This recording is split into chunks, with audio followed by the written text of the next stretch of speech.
The Nexus 9 space station hung like a crystalline teardrop against the perpetual violet twilight of the Andromeda Arm. From the observation deck of the Intergalactic Academy's main building, Professor Hyzeri watched as the twin suns of the Caileron system cast prismatic reflections across the station's outer hull. The professor's scaled tail twitched slightly, a subtle tell that betrayed his nervousness, despite decades of diplomatic training. Checking the timepiece embedded in his wrist scales, Hyzeri gathered his teaching materials and made his way toward the lecture hall. Today's topic in advanced interspecies relations was one he both anticipated and dreaded: military threats in the galactic community. The subject always stirred uncomfortable questions, particularly from the more inquisitive students. The semicircular auditorium was already filling with students from across the Galactic Council's 300 star systems as Hyzeri entered through the rear access tunnel. Neural interface headsets hung above each seat, ready to deliver immersive educational content directly to the students' varied sensory organs. The cold, efficient lighting cast sharp shadows across Hyzeri's white scales as he took his position at the central podium. "Neural interfaces engaged," he announced, his voice resonating with the formal tones of the Kashan academic tradition. "Today, we examine historical and contemporary military threats within our galactic community." Gaio the Bibi Kapali, recognizable by his avian features and the iridescent plumage that trembled with each movement, raised a wing-tipped appendage. Like most Kapali, he was direct to the point of abruptness. "Professor, the syllabus indicates we'll discuss humanity today. Is that correct?" Hyzeri's inner eyelid flickered momentarily, a reaction he couldn't fully suppress. "Indeed. Today we analyze Earth's unique position within our security framework." The class settled as holographic displays illuminated the air above them, showing the familiar blue-green sphere of Earth rotating slowly. Statistical overlays appeared, detailing Earth's relatively modest military capabilities, technological development timeline, and territorial reach, all unimpressive compared to many Council species. "As you can see," Hyzeri continued, "in purely objective terms, humans possess neither the most advanced weaponry, the largest fleets, nor the most extensive territorial claims. Their biological attributes are unremarkable: no natural armor, modest sensory capabilities, average lifespan. Yet, the Security Council classifies Earth as a Category 1 potential threat. Today, we will examine why." Zetra the sphere, whose translucent body pulsed with bioluminescent patterns, indicating deep interest, hovered slightly above her gravity pad. "Professor, this contradicts everything in our quantitative risk assessment protocols. What variable are we missing?" Hyzeri nodded, pleased by the question yet anxious about where it would lead. "Precisely the right inquiry. Zetra, the standard metrics fail to capture humanity's unique attributes." He tapped the neural interface controls, and the hologram shifted to display historical footage from the Alpha Station incident, 27 years earlier. The images showed a small human vessel, outgunned and outmaneuvered, successfully disabling 3 Council patrol ships through a series of unpredictable maneuvers. "Observe how the human captain rejected all standard engagement protocols," Hyzeri pointed out. "Rather than retreating when confronted with superior firepower, they employed what humans call psychological warfare, projecting unpredictability and creating an impression of irrational behavior." Gaio's plumage flattened against his body, a sign of skepticism. "With respect, Professor, one anomalous tactical success doesn't justify a Category 1 classification." "Correct," Hyzeri admitted. "The Alpha Station incident alone would be insufficient. Let us examine the mining crisis near Earth's orbital territory." The hologram shifted again, now showing footage of a Council mining fleet that had accidentally encroached on Earth's claimed space.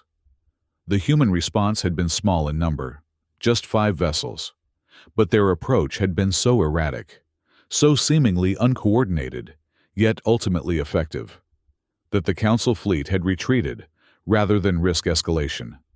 Note how the humans capitalized on the Council commander's expectation of rational behavior, Hizari explained.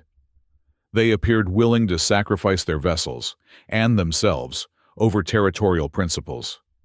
This willingness to risk extreme outcomes for abstract concepts defies standard game theory predictions. A Zeltari student, whose name Hizari couldn't recall, raised one of their 4 appendages. Professor, these examples still describe military encounters. Couldn't similar unpredictability be observed in other species under stress conditions? Hizari's tail coiled tightly around the base of the podium, a reflexive gesture that he immediately tried to control. The question was approaching dangerous territory, memories he preferred to keep compartmentalized. A valid observation, he acknowledged. Military unpredictability alone would not warrant such classification. There are additional factors. Zetra's body pulsed with rapid flickers of blue light, her species equivalent of intense curiosity. Professor, you were part of the first diplomatic delegation to Earth after first contact, weren't you? Perhaps you could share your first-hand observations. The room fell silent. Hizari had never discussed his personal experiences on Earth with any class before. He hesitated, his inner conflict visible in the subtle shifting of his scales, from white to a pale blue along the edges. Very well, he finally said, his voice dropping to a lower register. Perhaps first-hand context would be instructive.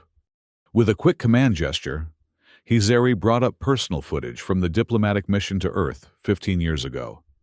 The hologram displayed a group of 12 representatives from different council species being welcomed in a human city, New York, according to the data overlay. Our arrival was met with what humans call enthusiasm, Hizari narrated, as the footage showed crowds of humans waving, smiling, some even weeping with emotion. Note the physical demonstrations, the touching of hands, the facial expressions. Humans call this shaking hands and smiling. Their greeting rituals involve direct physical contact and extreme facial mobility. The students watched, some with visible discomfort, others with fascination, as the footage showed human children approaching the delegation, offering small tokens and handmade drawings. Their young are particularly expressive, Hizari continued, his voice betraying a hint of softness that he quickly masked with a cough. They display none of the restraint or ceremonial distance that most council species consider fundamental to diplomatic protocol. Gaio shifted on his perch, his analytical mind clearly struggling with the implications. Professor, are you suggesting that the threat classification is based on human emotional expressiveness? That seems subjective rather than strategic. I am not finished, Hizari replied, more sharply than he had intended. Observe the next sequence. The hologram shifted to show the delegation being guided through various human cultural sites. A market with fresh agricultural products, a museum of historical artifacts, a musical performance where humans move their bodies in synchronized patterns. At each location, humans insisted on sharing their sensory experiences with us, Hizari explained. They offered food prepared with their hands, encouraged us to touch historical objects, attempted to teach us their physical movement rituals they call dancing. Their entire cultural framework is built around shared emotional responses and direct sensory input. A Varathi student, recognizable by their metallic exoskeleton, made a soft clicking sound, their equivalent of a contemplative hum. This seems harmless. Professor, many species share sensory experiences, albeit with more formalized protocols. Indeed, Hizari agreed, his tail now completely still, a sign of forced control. But observe this footage from later in the diplomatic mission. The hologram showed the delegation attending what appeared to be an entertainment event, a projected visual narrative that humans called a film.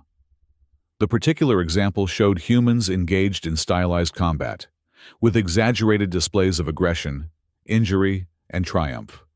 This is what humans call an action movie, Hizari explained. Note the delegation's reactions. The footage clearly showed the council representatives displaying signs of distress, tentacles withdrawn, scales changing color, photoreceptors dimmed or averted. Yet the humans around them were showing signs of what appeared to be enjoyment, increased vocal output, heightened attention, physical responses like leaning forward or raising limbs. Humans simultaneously abhor actual violence, yet consume simulated violence as entertainment.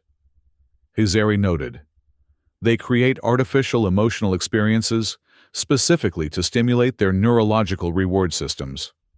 And they eagerly share these experiences with others, seemingly unaware of how disorienting such contradictions can be to non-human species. The class was now fully engaged. The various biological indicators of their respective species all showing signs of intense focus, fluttering appendages, pulsing chromatophores, oscillating antennae. "Professor," Zetra ventured, her voice modulated to indicate respectful inquiry. "Are you suggesting that human emotional processing itself constitutes a security threat?" Hizari deactivated the hologram abruptly, plunging the room into momentary darkness before the standard lighting reasserted itself. When he spoke again, his voice had lost some of its academic detachment. "The first indication came 3 months into the mission," he said quietly. "Ilara, our cultural liaison from Bridiar, was found in a state of acute distress with a human official. They had developed what humans call a romantic attachment. Ilara refused reassignment and requested permanent Earth posting." Murmurs rippled through the classroom, some of shock, others of confusion or disbelief. This was not an isolated incident, Hizari continued. Within 6 months, the Milan twins had integrated themselves into a human family unit. A Zodarian engineering expert abandoned a century of research to study human musical forms. Even the gathering drones, whose hive mind had never before experienced individual preference, began to express distinct affinities for particular human cultural practices. Gaio's plumage now stood fully erect, a sign of alarm in his species. "Professor, are you describing some form of cognitive infiltration? A security breach of neural systems?" "That was the initial hypothesis," Hizari acknowledged. "The Council conducted thorough investigations. No evidence of technological interference, psychotropic substances, or coercive techniques was ever discovered. The humans appeared genuinely baffled by these developments. They called it making friends or cultural exchange." Zetra's translucent body had darkened to a deep purple, her species indicator of troubled thought.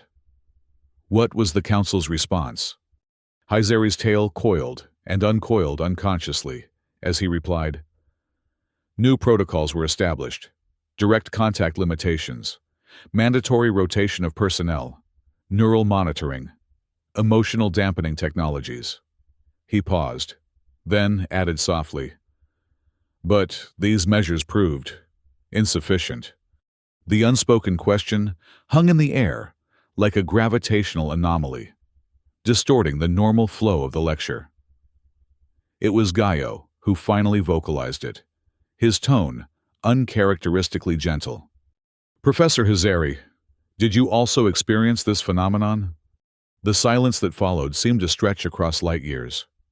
Hizari stood motionless, his white scales now showing distinct patterns of blue and gold, emotional indicators he had not displayed in the classroom before. When he finally spoke, his academic tone had vanished entirely. "Her name was Dr. Eleanor Reeves," he said, so quietly that several students leaned forward. "Dr. Ellie. She asked me to call her. She was assigned as my scientific counterpart, a xenobiologist specializing in reptilian species. Our task was to identify physiological similarities that might inform medical protocols." Hizari activated a personal data crystal that projected a small, private image only he could see clearly. the students could merely discern the silhouette of what appeared to be a human female and the professor's younger self, standing before some kind of water formation. She took me to what humans call beaches, transitional zones between their oceans and land masses. She said my scales reminded her of their sea turtles. She laughed when I didn't understand the reference. Her laughter was... He trailed off, seemingly lost in recollection. The classroom remained absolutely silent, the students barely moving as if afraid any disturbance might break this unprecedented moment of personal disclosure. "Humans cry," Hizari suddenly continued, his voice taking on a quality none of the students had heard before. "Did you know that? They secrete fluid from their visual organs when experiencing intense emotions, not just negative ones like distress or pain, but also positive states they call happiness or being moved." Dr. Ellie cried when I correctly identified the constellation patterns above her home region. She said it was touching that I had studied something so personal to her. Hizari's scales were now pulsing with colors, in a pattern that indicated deep emotional conflict. Shame intermingled with something that had no precise equivalent in Kashan, emotional taxonomy. "The council recalled me after I missed 3 consecutive data transmissions," he admitted. "I had begun spending my research time engaged in what humans call leisure activities, watching the orbital patterns of Earth's moon, consuming beverages with no nutritional value but complex taste profiles. Listening to atmospheric vibrations, humans organize into patterns they call music." A single droplet of clear fluid escaped from Hizari's primary visual organ, a physiological response so rare among Kashans that several students exchanged alarmed glances. "At the spaceport, before my departure," Hizari continued, his voice now barely audible. Dr. Ellie displayed the fluid secretion response. She placed her hand against mine, skin-to-scale contact, and said she would miss our talks. The neural monitoring systems recorded unprecedented activity in my limbic structures. I was quarantined for 30 days upon return to council space. The confession hung in the air, transforming the academic space into something far more intimate and uncomfortable. Zetra, perhaps sensing the need to return to a more structured discussion, gently redirected the conversation. "Professor, what were the broader implications for council security policy?" Hizari seemed grateful for the question, visibly composing himself as his scales gradually returned to their normal white coloration. "The data was unambiguous," he replied, his academic tone partially restored. "Over 80% of long-term diplomatic personnel requested extended or permanent Earth assignments. Of those who returned to council space, 63% displayed symptoms of what human psychological frameworks might term attachment disorder or separation distress." He activated the holographic display once more, now showing complex predictive models with branching probability pathways. "Council predictive algorithms projected severe consequences," he explained. "Within 1 generation, economic and social disruption due to personnel retention issues. Within 5 generations, structural fracturing of minority species' social frameworks due to cultural dilution. Within 10 generations, complete dissolution of species boundaries in regular contact zones." Gaio's analytical mind had clearly been processing the implications. Was this classified as a deliberate attack? A form of cultural warfare? "No," Hizari answered, with a certainty that surprised even himself. "All evidence indicated the effect was entirely unintentional on the humans' part. They simply exist in a state of emotional resonance that proved highly contagious to most council species. Their neurological systems produce and respond to chemical signals, what they call hormones and neurotransmitters, at intensities and combinations that our species find." He hesitated, searching for the right term. "Addictive." The word landed heavily in the classroom. Addiction was a concept well understood across species, a dysfunctional override of rational self-interest in favor of a harmful stimulus. To classify an entire species as potentially addictive was unprecedented. "What was the final security determination?" asked the Zeltari student, who had spoken earlier. "Earth declined full council membership," Hyzeri explained, bringing up the official diplomatic records. They proposed instead a limited engagement model, automated trade systems, remote cultural exchanges, strictly controlled diplomatic channels. The Council Security Committee accepted with evident relief, implementing a comprehensive protocol of distance and mediation. The holographic display showed the current status: a network of automated stations orbiting Earth's solar system, managing all official interactions. Direct contact missions were now classified as high-risk deployments, requiring extensive psychological screening and neural dampening protocols. The official designation in the security classification is mimetic contagion risk, Hyzeri concluded, but in private committee discussions, it was simply called the human problem. As the scheduled class time approached its end, students began disconnecting from their neural interfaces. The room filling with the varied sounds of different species preparing to depart. But Zetra remained in place, her translucent form still hovering attentively. "Professor," she said, her voice modulated to indicate both respect and persistence. "You have explained the what and the how, but not the why. What is it about humans specifically that creates this effect? Other species have emotional expression, social bonding, cultural practices." Hyzeri considered the question, aware that his answer would shape how these future diplomats and policymakers would approach human relations. His tail moved in slow, thoughtful patterns as he formulated his response. "Humans lack the evolutionary safeguards most sentient species developed," he finally said. "Most council species evolved emotional regulation alongside technological advancement, neural pathways that prevent emotional responses from overwhelming rational judgment, particularly as technology made emotions potentially more destructive." He brought up comparative brain scans, showing neural activity patterns across different species. "Observe these limitation mechanisms," he indicated on the non-human brain models. Emotional stimulation triggers immediate compensatory activation in these regulatory regions. Now observe the human pattern. The human brain scan showed emotional activation spreading across neural networks with significantly less regulatory response. "Humans feel everything at full intensity," Hyzeri explained. "Joy, grief, love, anger. Each experience is neurologically similar to what other species would consider extreme or emergency states. They live in a constant, neurochemical intensity that most species only experience in crisis or euphoria." Zetra's body pulsed with patterns indicating deep consideration. "That sounds exhausting. How do they function?" "They adapted differently," Hyzeri replied. "Rather than developing neurological constraints, they created cultural and social frameworks to channel these intensities. Their art, their rituals, their social bonds, all serve as external regulatory systems for internal states they experience with minimal biological filtering."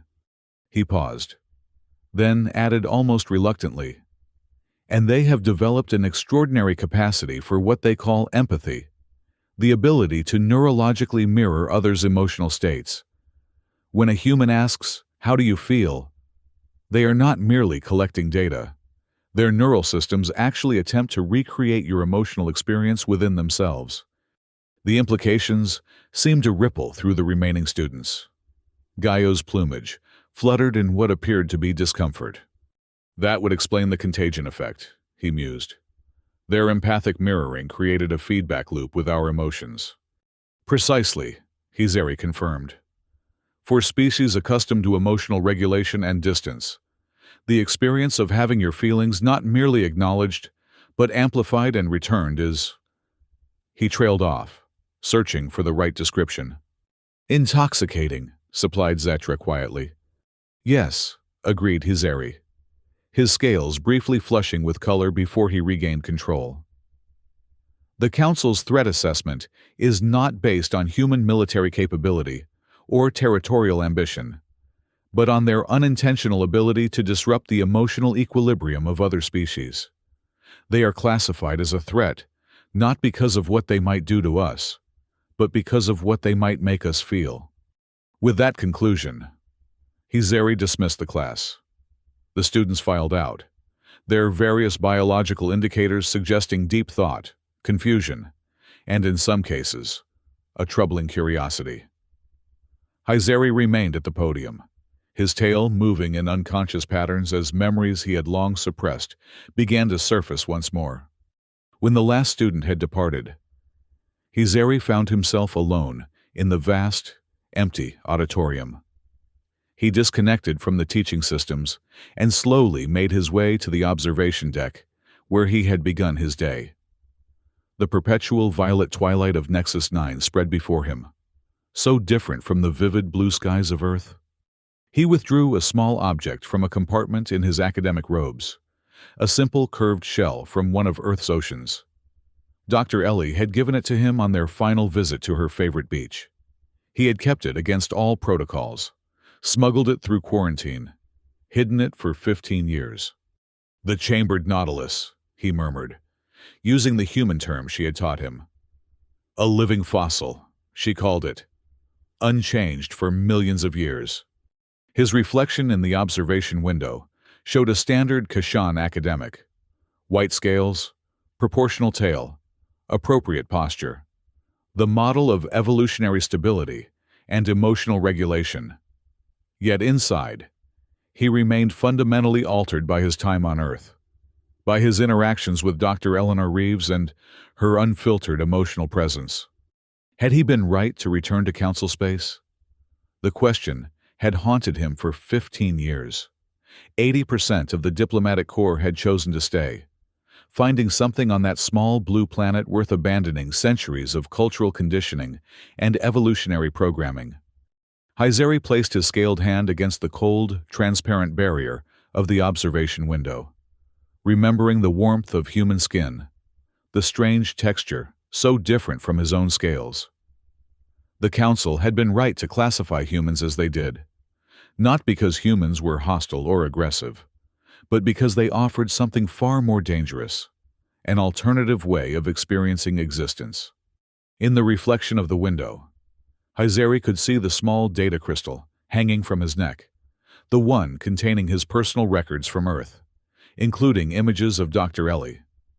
The crystal bore the official security marking, Earth Restricted, Category 1 Memetic Hazard.